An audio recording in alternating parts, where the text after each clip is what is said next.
یہ میں آپ کو یقین دلا رہا ہوں کہ یہ جب کسی بھی گھر میں یہ جب مسئلہ آتا ہے وہ گھر اپنا سب سے مشکل وقت سے گزرتا ہے۔ دنیا کی ریسرچ شو کرتی ہے کہ جو گھرانے غربت کی لکیر سے اوپر بھی ہوتے ہیں بیماری کی وجہ سے وہ غربت کی لکیر کے نیچے چلے جاتے ہیں۔ اور یہ شوکت خانم کینسر ہاسپٹل بنانے کی وجہ یہ تھی کہ کینسر کا علاج سب سے مہنگا ہے، تو تب میں نے سوچا کہ میں صاحب حیثیت تھا، مجھے اتنی مشکل پڑی اپنی والدہ کا علاج کروانے کے لیے، تو وہ جو بیچارے غریب گھرانوں میں گھر میں وہاں جب کینسر ہوتی ہے تو اس گھر کے اوپر کیا گزرتی ہے، کیونکہ کینسر کا تو بہت مہنگا علاج ہے۔ تو یہ جو ہیلتھ کارڈ شروع ہوا ہے ساہیوال سے اور ڈی جی خان سب سے پنجاب کا غریب علاقہ ہے، ادھر سے شروع ہوا ہے تاکہ ان کو پہلے ہیلتھ انشورنس ملے، اور انشاءاللہ دسمبر تک سارے پنجاب کے لوگوں کے پاس ہیلتھ انشورنس آ جائے گی۔ یہ آپ کو پتا ہونا چاہیے کہ یہ امیر ملکوں میں ڈیولپڈ نیشنز کے اندر بھی یونیورسل ہیلتھ کوریج نہیں ہوتی۔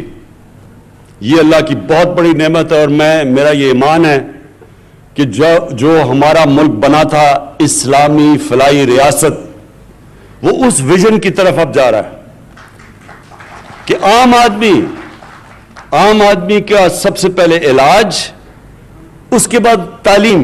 اب پورا زور دینا تعلیم کے اوپر ہم نے، اور تعلیم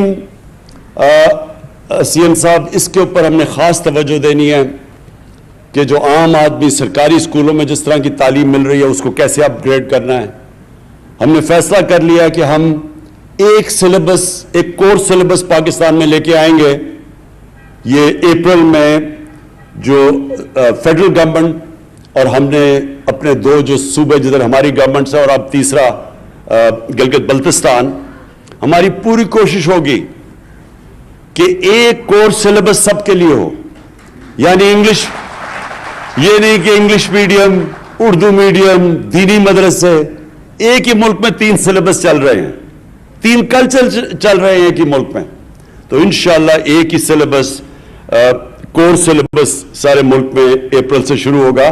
اس سے سب سے فائدہ ہوگا غریب گھرانے کے بچوں کو، اسکول کے بچوں کو اوپر آنے کے لیے ان کو موقع ملے گا۔ ابھی یہ موقع ہی نہیں مل سکتا کیونکہ ان کو وہ تعلیم ملتی ہے کہ وہ اوپر ہی نہیں آ سکتے، تو یہ دوسری ہماری کوشش ہے۔ اور یہ جو ثانیہ نشتر نے احساس پروگرام کی آپ کو جو چیزیں بتائیں، میں آپ کو سمجھانا چاہتا ہوں کہ احساس پروگرام ہے کیا۔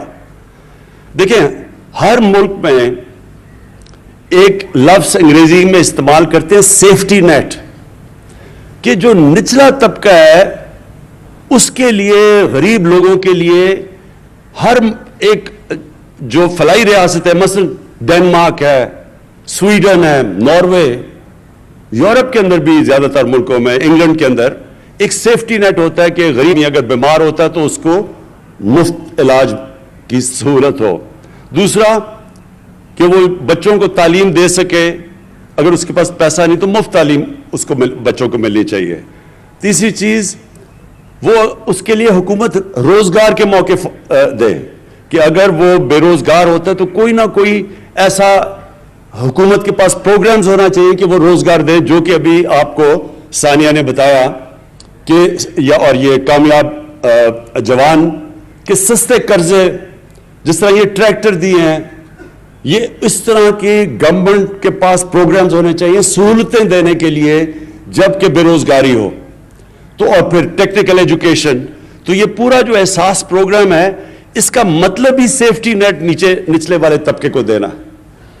اور آج میں کل ٹی وی پروگرام دیکھ رہا تھا تو میں اس وقت لبنان میں لوگ سڑکوں کے اوپر ہیں، توڑ پھوڑ ہو رہی ہے، یعنی ٹیئر گیس پھینکی جا رہی ہے، تو میں دیکھ رہا تھا کہ ان کا مطالبہ کیا ہے۔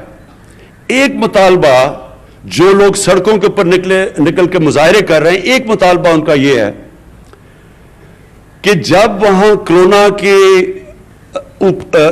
کرونا کو روکنے کے لیے لاک ڈاؤن لگایا گیا لبنان میں، تو گورنمنٹ نے جو پیسے بانٹے اس ٹائم پہ انہوں نے کہا وہ پیسے صحیح نہیں بانٹے گئے, سیاسی بنیاد کے اوپر پیسے بانٹے گئے, اور وہ لوگ احتجاج کر رہے ہیں کہ منصفانہ اور شفافیت سے وہ پیسہ نہیں بانٹا گیا, اس لیے وہ سڑکوں پہ ہے. ہم نے تھوڑے سے وقت میں اور یہ احساس پروگرام کے ذریعے ہم نے 180 ارب روپیہ بانٹا, 180 ارب روپیہ, یہ جب لاک ڈاؤن لگا تھا, اور 180 ارب روپیہ بانٹا. ایک آدمی نے سارے پاکستان میں نہیں کیا کہ سیاسی بنیاد پہ پیسے بانٹے گئے, سب نے تسلیم کیا, ہمارے مخالفین نے تسلیم کیا. حیرت کی بات یہ ہے کہ سندھ میں جو ہمارا صوبہ نہیں ہے, وہاں سندھ کی آبادی سے زیادہ پیسے بانٹے گئے, حالانکہ پیپلز پارٹی کا صوبہ تھا, کیونکہ صرف اور صرف میرٹ کے اوپر ڈسٹریبیوشن ہوئی.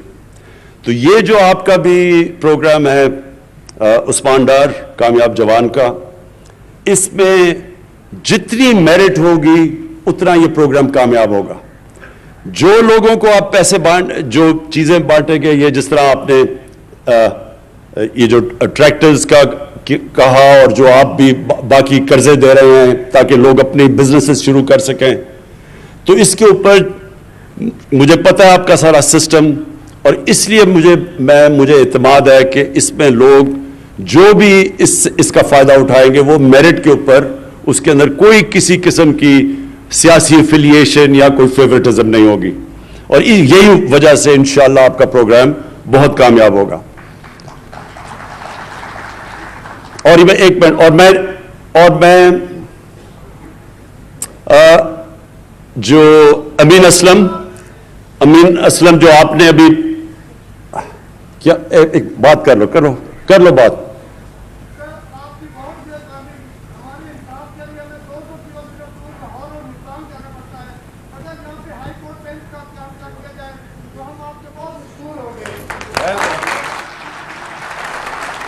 سمجھ گیا, یہ بالکل ٹھیک ہے. دیکھیں ہماری کوششیں, جو لوکل گورنمنٹ سسٹم بھی اب ہمارا تحریک انصاف لے کے آ رہی ہے, بالکل ایک نیا لوکل گورنمنٹ سسٹم ہے. ساری اس کی کوششیں ہیں کہ جو پاور ہے وہ نیچے تک جائے یا ڈیوالو کرے, تو جتنی لوگوں کی سہولتیں ان کے گھروں میں مل سکتی ہیں, ان کے بلکہ گاؤں کی سطح پہ مل سکتی ہیں, شہروں کے اندر مل سکتی ہیں, اتنا ہی بہتر نظام ہوتا ہے. تو جو آپ دیکھیں گے کہ جو ہمارا گورننس کا سسٹم لے کے آ رہے ہیں, جو نیا بلدیاتی نظام ہے, جو انشاءاللہ اسی سال جب الیکشن ہوں گے, تو آپ یہ دیکھیں گے کہ جو زیادہ تر لوگوں کے مسئلے مسائل ہیں وہ ان کے گھروں میں حل ہوں گے. اور یہ جو آپ بات کر رہے ہیں انصاف کی, کیونکہ اس میں عدلیہ سے ہمیں کنسلٹ کرنا پڑتا ہے, یہ ایڈمنسٹریٹو ایشو نہیں ہے, یہ ہمیں عدلیہ سے کنسلٹ کرنا پڑے گا. ضرور ہم بات کریں گے. میرا اپنا بالکل آپ سے میں اگری کرتا ہوں اس چیز کے اوپر کہ لوگوں کو اتنی دور جانا نہیں چاہیے انصاف لینے کے لیے. ان کو جتنا بھی ڈیوالو کریں ہائی کورٹس, تو اتنا فائدہ ہوگا. اور جو میں اب جو تیسری چیز پہ آنا چاہتا ہوں, امین اسلم نے جو بھی آپ سے باتیں کی, یہ بھی بہت اہم باتیں ہیں. پاکستان میں ہم نے کبھی ان چیزوں کے اوپر توجہ ہی نہیں دی. ماحولیات کسی نے پرواہ نہیں کی. میں جب چھوٹا سا تھا تو میں یہ چیچاوتی کے جو بڑا جنگل ہوتا تھا, یہاں میرے ماموں شکار پہ مجھے لایا کرتے تھے جب میں 8-9 سال کا تھا. مجھے تب سے یاد ہے بڑا گھنا جنگل تھا. آہستہ آہستہ سارے جنگل ہی ختم ہو گئے. بڑے بڑے جنگل تھے, بڑے بڑے درخت تھے. ٹمبر مافیا نے وہ چھانگا مانگا کے جنگل, اس میں سارے بڑے درخت چلے گئے. یہ دیپال پور میں جنگل تھا وہ گیا. میاں والی میں بہت بڑا جنگل تھا کندیاں, وہ ختم ہو گیا. تو اب جو ہم کوشش کر رہے ہیں کہ ہم اب پھر سے پاکستان میں جنگلات اپنے اگا رہے ہیں, اور اس کے علاوہ پوری طرح ایک ریفارسٹیشن, یعنی جو 10 ارب 10 بلین ٹری سونامی, یہ اب انٹرنیشنل پروگرام اکنالج کیا جا رہا ہے. اس کے اوپر اب ہم ہر جگہ, پہلے تو وہ سارے جنگل ان کے اوپر قبضے ہوئے تھے, تو وہ قبضہ کا تو آپ کو پھر سے میں نے کہہ دیا کہ عثمان بزدار نے تو جہاد کر دیے قبضہ کے اوپر.